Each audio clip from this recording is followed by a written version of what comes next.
നമസ്കാരം. ഫലസ്തീൻ രാഷ്ട്രത്തിന് വിവിധ ലോകരാജ്യങ്ങൾ അംഗീകാരം നൽകിയതിന് പിന്നാലെ 40 ഇസ്രയേലി ബന്ദികളെ ഹമാസ് വധിക്കാനൊരുങ്ങുന്നു. 2 അമേരിക്കൻ പൗരന്മാർ ഉൾപ്പെടെ 40 ബന്ദികളുടെയും ചിത്രങ്ങൾ പുറത്തുവിട്ട ശേഷം ഇനി അവരെ മറന്നേക്കൂ എന്നാണ് ഹമാസ് കൊലവിളി നടത്തുന്നത്.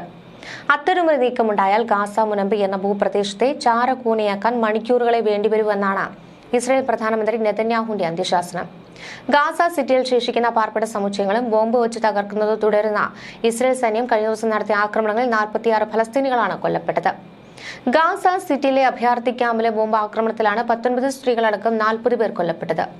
4.5 ലക്ഷത്തോളം ഫലസ്തീൻകാർ ഇതോടകം ഗാസ സിറ്റി വിട്ടുവെങ്കിലും 6 ലക്ഷത്തിലേറെ ഫലസ്തീനികൾ മരണത്തെ മുന്നിൽ കണ്ട് ഇപ്പോഴും യുദ്ധഭൂമിയിൽ കഴിയുകയാണ്.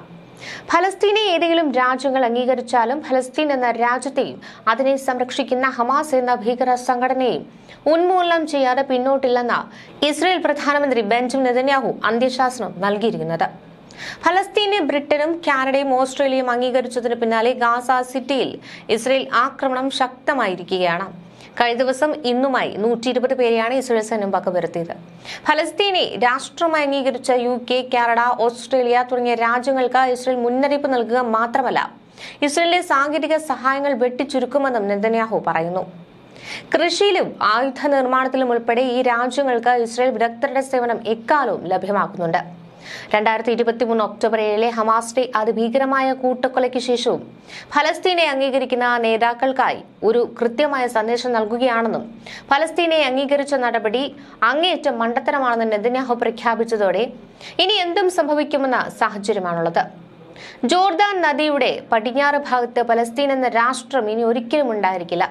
വർഷങ്ങളായി ആഭ്യന്തരമായും വിദേശത്തു നിന്നുള്ള വലിയ സമ്മർദ്ദങ്ങൾക്കിടയിലും ആ ഭീകര രാഷ്ട്രത്തിന്റെ നിർമ്മാണം ഇസ്രയേൽ തടഞ്ഞുകൊണ്ടിരിക്കുകയാണെന്ന് നെതന്യാഹു ന്യായീകരിക്കുന്നു.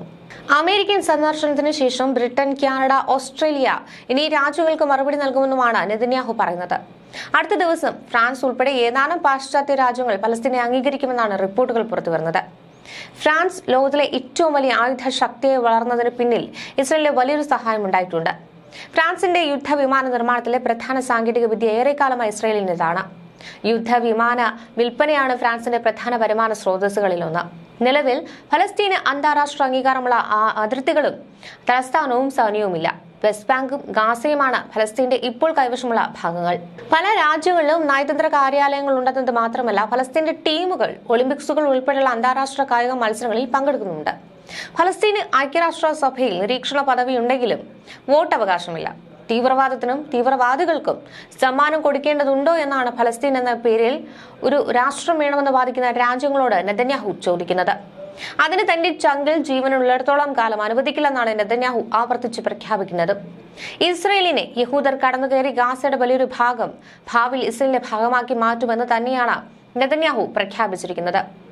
അമേരിക്കയിൽ നിന്നും മടങ്ങി വന്നു കഴിഞ്ഞാൽ ഗാസയിൽ കൂടുതൽ മറുപടി നൽകുമെന്നാണ് നെതന്യാഹു പറയുന്നത്.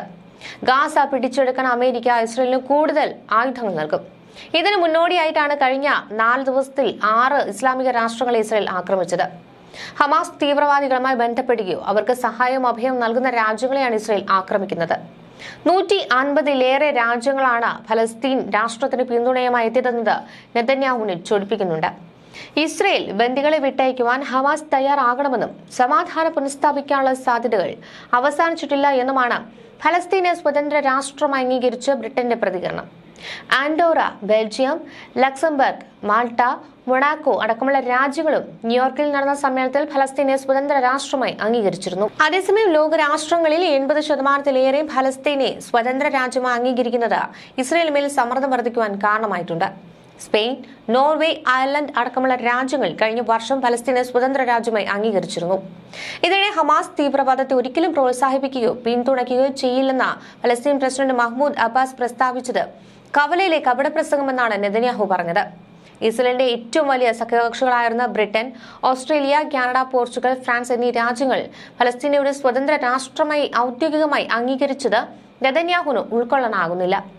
140-ലധികം രാജ്യങ്ങളും 4 പ്രധാന പാശ്ചാത്യ ശക്തികളും ഫലസ്തീനെ അംഗീകരിച്ച ഈ ഒരു സാഹചര്യത്തിൽ വരും ആഴ്ചകളിൽ ലോകം വലിയ മാറ്റങ്ങൾക്ക് സാക്ഷ്യം വഹിക്കുമെന്ന് തീർച്ചയായിരിക്കുന്നു.